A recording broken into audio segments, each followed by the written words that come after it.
আসসালামু আলাইকুম। আমি আনিস লিবিয়া থেকে। তো আপনাদের মাঝে একটা বিষয় নিয়ে আলোচনা করব। বিষয়টি হলো এই দেশে মাফিয়া কারা বা তাদের কাজ কি, কোন দেশের লোক মাফিয়ার। সে বিষয়টি হলো মাফিয়া হলো মানে আমাদের বাংলাদেশি মানুষই মানে এই দেশে আইসা নিয়ে তারা অনেক দিন যাবত থাকে। অনেক দিন যাবত থাকার পর আস্তে আস্তে তারা মানে লাইন গার্ড দেখে যে কোনভাবে টাকা ইনকাম করা যায়, কিভাবে মানুষকে ধোকা দিয়ে মানুষকে মানে ব্ল্যাকমেল করে টাকা ইনকাম করা যায়। মানে তাদের একটা চিন্তা এসে পড়ে, মানে তারা একটা পারদর্শী হয়ে পড়ে। তখন দেখা যায় যে মানুষের ভাষা টাষা সব কিছু শিখে মানুষের সাথে মানুষের পরিচিত হয়। এ দেশের মানে মুদির বলে তাদের সাথে পরিচিত হয়, বা সেনাবাহিনী পুলিশ তাদের সাথে পরিচিত হয়।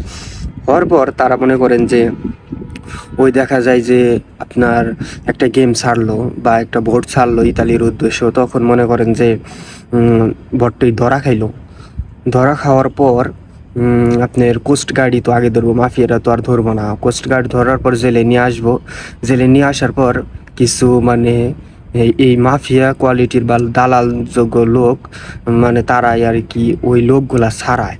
মানে যে এই জায়গায় আমি লোক আছে 10টা আমারে দে পুলিশের কাছ থেকে কিনা নেয়। মনে করেন যে পুলিশের কাছ থেকে 1 লাখ টাকা করে কিনা নিব, যে আমি লোক প্রতি 10টা লোক 1 লাখ করে টাকা দিব, ধরে আমার লোকগুলা দে, এটা আমার লোক বা এগুলা আমার পরিচিত লোক বা আত্মীয় স্বজন এলাকার লোক। তো এই লোকগুলা দে, আমি এই লোকগুলা ছাড়িয়ে নিব। লোক প্রতি 1 লাখ 2 লাখ যাই হোক পুলিশের কাছ থেকে কিনা নিব। কিনা নেওয়ার পর তারা ওই লোকগুলাকে ছাড়িয়ে নিয়ে তাদের মনে করেন আওতাভুক্ত যে সমস্ত জায়গা আছে বা রুম আছে সেই রুমের মধ্যে রাখবো। রাখার পর তারা মনে করেন যে তাদের কাছ থেকে দাবি করব যে আপনার 10 লাখ, জন প্রতি 10 লাখ দাবি করব, 20 লাখ দাবি করব, 30 লাখও দাবি করে। যে একজনের প্রতি যে 20 লাখ 30 লাখ, মানে 10টা লোক ছাড়িয়ে নিয়ে আসলো 10 লাখ টাকা দিয়ে। আর সেই 10টা লোকের থেকে মনে করুন 10 লাখ করে নিলেও মানে 1 কোটি টাকা তারা নিয়ে নিব হাদিয়া।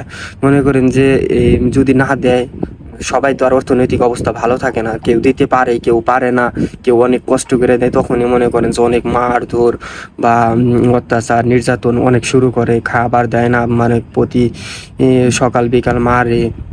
আমার দেখা মতেই মনে করেন যে অনেক কে আছে পাও ফাটিয়া ফেলাইছে, হাত পাও। তারপরে না খাইতে খাইতে মনে করেন যে ছিল এক মানুষ হয়ে গেছে আরেক মানুষ, মানে চুল মূল কাটা নাই, দাড়ি মোছ কাটা নাই, একদম পাগল বেশে বানিয়ে ফেলায় তাদেরকে। তো যাদেরকে মনে করেন যে একবারে জীবনটা মনে করেন একবার শেষ দিয়ে দেয়, অর্থনৈতিকভাবেও তাদেরকে শেষ দিয়ে দেয়। তারপরে মনে করেন যে যে দিতে পারে তারকে ছাইরা দেয়, আবার ছাইরা দিলে পরাও মনে করেন যে দেখা যায় যে অন্য লোকেশনে ছাইরা দেয়, ভালো কোনো ছাইরা দেয় না, মানে জীবনটা শেষ দিয়ে দেয় আর কি। তারপর আবার মনে করেন যে এই মাফিয়াই মনে করেন যে আবার দেশে থেকে লোক নিয়ে আসে। লোক নিয়ে আসে মনে করেন যে গেম ছাড়ে। গেম ছাড়ার পর মানে তারাই মানে এদের একটা মনে করেন গ্রুপ আছে, এরাই কাজ করে, এরাই মনে করেন যে লোক ধরাইয়া আবার এরাই মনে করেন যে লোকের কাছ থেকে টাকা নেয়। মনে করেন যে একটা ভোট ছাড়লো, ভোট প্রতি লাভ হইলো না, তখন সেই ভোটটি ধরাইবো, তারাই ধরিয়ে দিব, ধরিয়ে দিয়ে তাদেরকে আবার সারিয়ে আনাইবো। সারিয়ে আইনা তাদের কাছ থেকে আবার মনে করেন মোটা অঙ্কে কিছু টাকা নিব, নিয়ে না আবার তাদেরকে গেম দেব। তা এরকমভাবে মনে করেন যে তাদের কাছ থেকে টাকা হাদিয়া নেয়। যদি লাভ কম হয়, দেখা যায় যে একটা বোর্ডে লাভ হইলো 20 লাখ, তো সেই জায়গায় তো তাদের 40 জন সাইরা যদি 20 লাখ টাকা লাভ হয় তাহলে তো হইলো না। দেখা যায় 40 জনে ভোটটা ধরা দিয়া খাইলে আবার মনে করেন যে সে থেকে আবার লোক টোক সারিয়ে আনবো, আয়না নিয়ে আবার মনে করেন যে 20 লাখ টাকা করে নিব, নিয়ে আনা আবার ভোট গেম দিতে আবার টাকা নিব কিছু, মনে করেন যে এইসব আবার ঘরে বাড়িতে 70-80 লাখ টাকা লাভ করে ফেলায়। তো সেই ক্ষেত্রে দেখা যায় যে এরা মনে করেন এরাই কিছু গ্রুপ আছে এদেরই চক্র সব। আর মাফিয়া, যারা মাফিয়া লিগ্যাল মাফিয়া মনে করেন বড় বড় মাফিয়া, তারা মনে করেন যে লোক ধরে ওই বোর্ডে থেকে ধরার পর ওই কোস্ট গার্ডের কাছ থেকে কিনে নিয়ে আসে। আর কিছু টার্গেট যোগ্য লোক থাকলে তারা মনে করেন বাসায় অ্যাটাক করে বা রাস্তাঘাটে থেকে অ্যাটাক করে নিয়ে যায়, টার্গেট যোগ্য লোক থাকলে।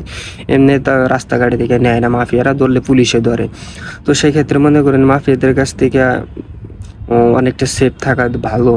আর বেঙ্গাজি তো তেমন মাফিয়া নাই, মাফিয়া ত্রিপুলি একটু বেশি, ত্রিপুলি তো অনেক অনেক এখনও মনে করেন যে পরিচিত লোক ও তারা মাফিয়ার কাছে মনে করেন যে রয়েছে, অনেক অত্যাচার, ফোন দিয়ে কান্নাকাটি করে, খাবার দেয় না ঠিক মতো, বাসায় ফোন দেখালে টাকা আনতে বলে বাসা মনে করেন পরিস্থিতি খারাপ, বাসার পরিস্থিতি খারাপ, গরিব, এত লাখ 25 লাখ টাকা দাবি করে, এত লাখ টাকা পাইব মনে, তারপরও 15 লাখ টাকা দিতে চায়, তাও নেয় না, মনে করেন খাইতে দেয় না, সকালে বিকালে সবাই মারে।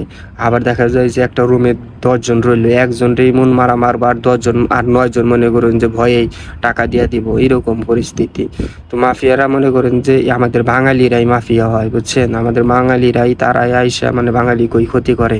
এ দেশে অন্য কোনো লোক নাই মাফিয়ার, এই দেশের লোক বা পাকিস্তানি বা আফগানিস্তান মিশরি কোনো দেশের লোক নেই, এই বাঙালিরাই মনে করেন বাঙালিদের ক্ষতি করে, বুঝছেন, বাঙালিরাই আইসা নিয়ে মনে করেন এই দেশের সবার সাথে খাতির টাতির হওয়ার পর তারাই মনে করেন টাকা ইনকাম করার একটা রাস্তা বানিয়ে নেয়, এই মানুষকে দরপাক করে ব্ল্যাকমেল করে।